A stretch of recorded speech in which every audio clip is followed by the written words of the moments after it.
we, as followers of Jesus, are not allowed to be given over to a spirit of fear.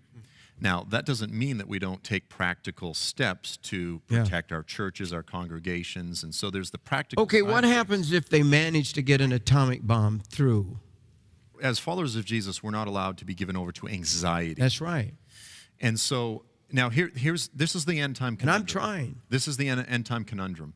On one hand, we have we have issues to be concerned about. We have dangers to our lives and our nation.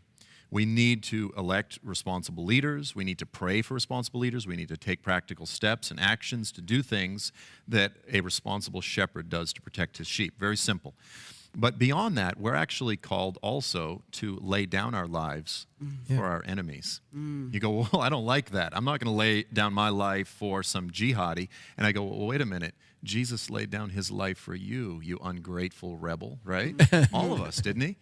And so Satan wants us to be afraid of all Muslims so that we won't engage them and share the gospel. Now, ultimately, that's not an option. Jesus said, if you're not willing to lay down your life for my sake and for the sake of the gospel, you can't be a Christian. You can't be one of my disciples. Okay, so first of all, we have to go, Satan's trying to scare us, not going to work.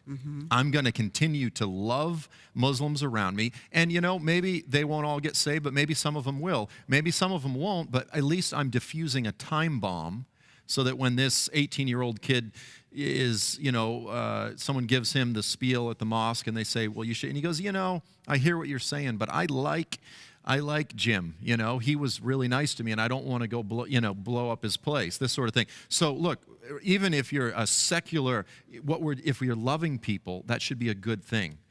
But beyond that, there's just the larger issue of we need to reclaim a theology of the cross. The bottom line is, if an atomic bomb gets through, what happens? We die. Yeah.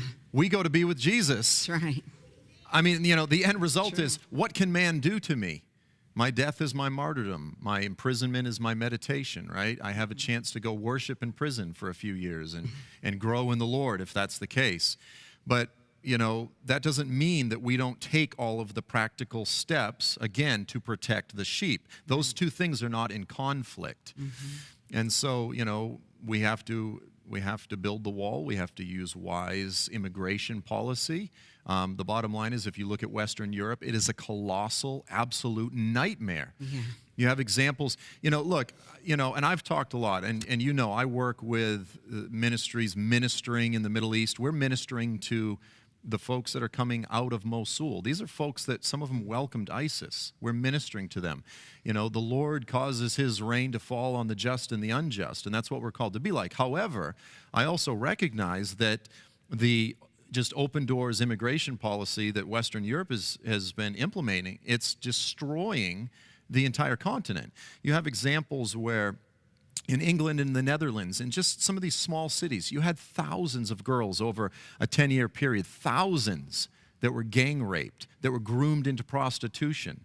And you go, well, but we have to do the loving Christian thing and just let all of these refugees in. You go, okay, that sounds really loving on the front end, but how loving is it to your daughters and your neighbors' children when in 10 years down the road, you're going to have, logistically, you are going to realistically have rape, explode and this sort of thing. So we have to be able to wrestle through this conundrum. How do we love our enemies and still use wisdom? And it's not easy. The answers aren't easy, but we can't just go, well, I'm just going to shut the door and hate them all and pray for bombs to fall on the Middle East, because that's not the answer.